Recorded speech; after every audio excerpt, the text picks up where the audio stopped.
You're listening to Procurement 6, the weekly podcast from the team at Art of Procurement that summarizes this week in procurement in just 6 short segments. Hi there, I'm Helen Mackenzie, and today is Friday, February the 16th, 2022. 6.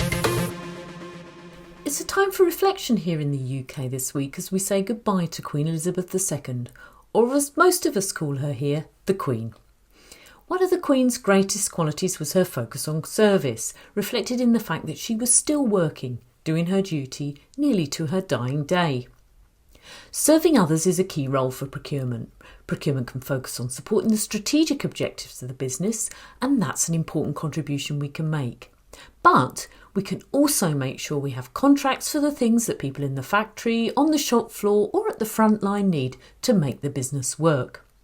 Our job is to make things better, to serve, whoever that might be in the business. So as we say goodbye to the Queen and all the positive things she stood for, I'll leave you with this great question from Thomas Neer from an episode of the Sourcing Hero podcast, which helps us think about the people we serve. Do we actually have a contract with our suppliers that will make their life easier? If not, perhaps it's time to rethink what we're doing. Time to serve.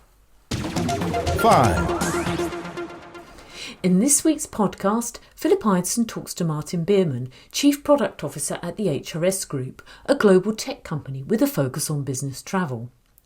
One of the interesting aspects of the insight Martin shared was how his team makes best use of all the data they have to effectively manage what can be, in my experience, quite a complex category to get right for our stakeholders. Here's Martin. So we basically found ways along our what we call the 5S paradigm. So that is, again, safety, security, sustainability, savings, but then also satisfaction. So we basically bring down, we look into different traveler segments. So we identify business units, but also the behavior in terms of cohort of activity around travel. So who is a road warrior to who is an occasional traveler, maybe traveling once a year to a company event or so.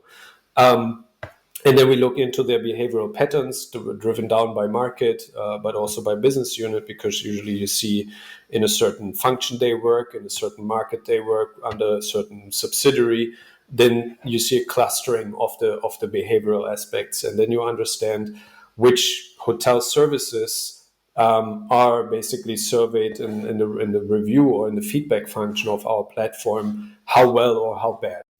Sounds like a great way to leverage all that data.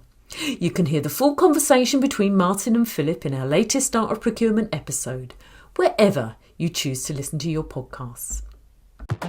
4. Making decisions is something we do constantly in life, isn't it? Today, I've already made a decision about what to wear, what to have for breakfast, and what to curate for you in this episode of Procurement 6. In procurement, our advice and recommendations help stakeholders to make decisions, and we want that advice to bring something new to the conversation and that process. Facilitating differentiated decision making is one of the ways procurement makes an impact. Sometimes small, sometimes big, sometimes 10x. So how can we provide our stakeholders with new data or information that we've pulled together in a different way to provide a different perspective? Archlet Jacob Mantz suggests procurement can achieve this by accelerating the time to a decision and maximising the freshness state of the data. I love that idea of freshness, don't you? Check out Philip Idson's interview with Jacob, which is part of a Startup and Growth podcast series, using the link in the show notes. This is Procurement 6 from Art of Procurement. To get notified every time an episode is published, go to artofprocurement.com/subscribe. 3. Last week, I asked a question on LinkedIn about favourite ice cream flavours. I was making the case for vanilla and I got a great response. But what's ice cream got to do with procurement, I hear you ask? Well, quite a lot as it happens. It's a great metaphor for procurement's role. In the past, procurement only used to have one flavour, a narrow and defined role. But now we can be whatever suits the business needs. We don't need to be stuck on vanilla. As Proxima's Simon Gill tells us, There isn't one flavour of procurement functions, right? You can't go in and say, this is what procurement should do. Okay, it sounds like it's time to move on from just vanilla to offer a broader range and work out what procurement flavour is really going to add value. 2. An article published by the A-Register on Apple News this week reports that heads of procurement can breathe easy as the many months of disruption in the personal computing supply chain have come to an end. Dell CFO Tom Sweet was upbeat this week as he stated, "There's always going to be some issues in that chain, but in general, from our perspective, it's operating more like the historical norm." This view was echoed in August by JP Morgan, although they did highlight that the availability of some chips may not be the right type to satisfy all demand. And manufacturers like Volkswagen are less optimistic. Their view is that semiconductor supply is unlikely to meet auto industry demand until 2024.